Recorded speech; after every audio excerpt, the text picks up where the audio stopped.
আসসালামু আলাইকুম বন্ধুরা, তোমাদের সামনে খুবই গুরুত্বপূর্ণ একটা ভিডিও নিয়ে হাজির হয়েছি। এই যে তোমরা দেখতে পাচ্ছ আমার হাতে আল্লাহু লেখা একটা গরুর মাংস। এটা হচ্ছে কোরবানির গরুর মাংস। আমি গরুর মাংস সিদ্ধ করে নিয়েছি যে শুটকি বানাবো। শুটকি বানানোর জন্য আমি পুরো মালাটা গেঁথে নিয়েছি। মালাটা গাঁথার পর শেষবেলা একটা মাংস ছিল, মাংসটা হঠাৎ করে আমার হাতে চলে আসে।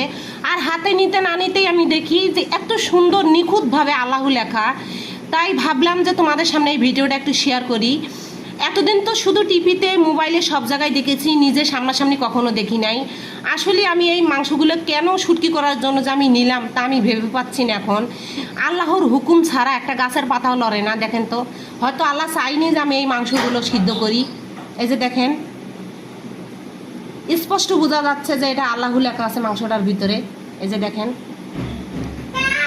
আমি তো পুরাই অবাক। আপনাদের কাছে কেমন লাগতেছে ভিডিওটা অবশ্যই কমেন্টে জানাবেন।